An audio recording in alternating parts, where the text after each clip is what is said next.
Shalom Chaverim. My name is Rabbi Itzhak Shapira and I'm the founder of Ahavat Ammi Ministries and Yeshivat Shur.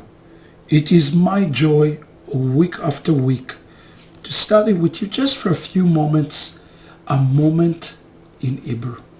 Regah Bivrit. Hebrew is a beautiful language, and more than its beauty, it's revealed God's purpose, God's intention, and God's blueprint for the redemption, or as we call it in Hebrew, the Geulah. If you look from the beginning of chapter 25, Parashat Tetzaveh, continuing this week to Tetzaveh, which would lead us to the very end of the book of Exodus, we are seeing God's complete plan. Step number 1, God says, build me a house that I will be able to dwell inside of you. The building of the Mishkan, or the tabernacle, was for the benefit of the people rather than to the benefit of God, to prepare the people to receive God. But even as the process of building takes place, you might ask yourself the question, how did the project get completed?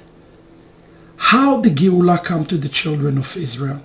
Well, in order to have a Geulah, you have to have a Goel. A Goel in Hebrew means a redeemer. Geulah means redemption. Who is the Goel here?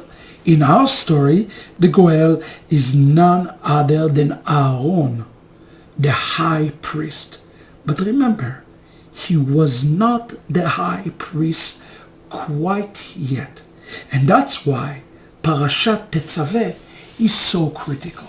In this week portion, we read on the preparation of Aharon to be the high priest over Israel. Before explaining it from the text, I remember a funny story that I would like to share with you. I recall one year being in one of the most Jewish areas in the United States, where I was looking for a falafel stand. Right next to the falafel stand, I took the wrong turn and I ended up in a Chabad synagogue. As I walked in, of course, I saw the yarmulke, or in Hebrew, kippah, saying, "Long live King Messiah." We started to have a lovely and lively dialogue about the Messiah.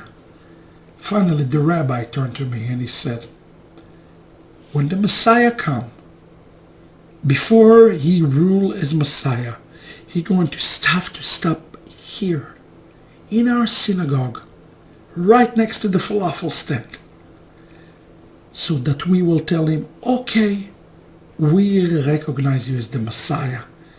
Don't worry, he said, we will agree, he is the Messiah. But only then he can be the Messiah. I thought about this for a long time. What an odd thing to say. What did he mean by this strange story? The answer is found in this Torah portion. When we're talking about serving a heavenly capacity, those heavenly capacities has to be not just ordained from God, but accepted, recognized by the people. Think about this for a minute. Yeshua says, you will not see me until you say, Baruch haba b'shem Adonai. The people have to recognize him. In the case of Moses, it said that the people believed in God and believed in Moses. In essence, they had to recognize Moses. They had to dress him as the future Redeemer of Israel. The same is true in this portion today. If Israel going to need to serve the Day of Atonement, they're going to need a high priest. Well, what is the process of having a high priest? Is it enough to build a house? The answer is, of course not. You need to have a Redeemer. And this Redeemer had to be dressed in his proper clothing.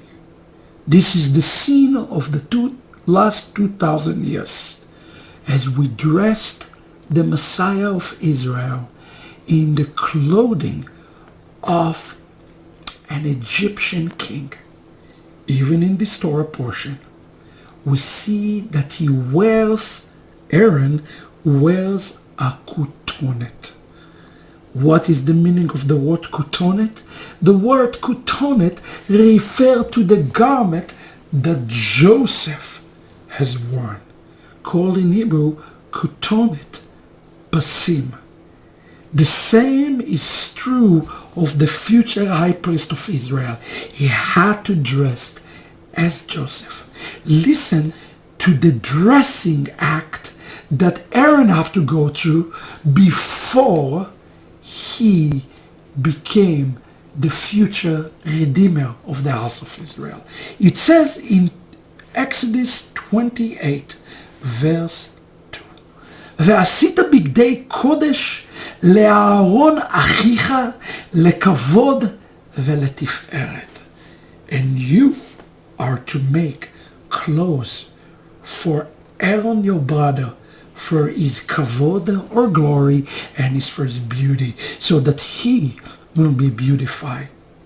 Who is the man who inaugurated Aaron as the high priest of Israel? Is it God? The answer is not. It is the people. Ve'asita is singular. It doesn't say ve'asitem, but rather ve'asita, because each and every one of us truly have an article of clothing that belong to the Messiah that we must put back on him. This is our task and this is our commission, in order for him to be able, as the Torah says, to carry the children of Israel upon his heart. So there is a reciprocal relationship. It is the people who are dressing the Messiah, while he in return covering the people. Messiah need each and every one of you as much as you need him. Notice two things. Number one, the word asita, to do. It's not to think, but rather to do. We have to dress him. Number two, the word big day kodesh. The word is kodesh, derived from the word kadosh. Who is the one who sanctified him as Kohen, anointed Kohen Mashiach? It is us who sanctify him. Lekavod, to glory and beautification. He received the kavod when we dress him. Our job today is to take people up outside of him his wrong clothing and fit upon him the clothes of the high priest of Israel. And we can do it only through the Torah and through, as we read in this portion, Ruach Chochmah, through the Spirit of God. The Spirit and the Torah will allow us to dress him again as the King of Israel. Wishing you all Shabbat Shalom. This is this week. Regah Bivrit Parashat Tetzaveh. להתראות.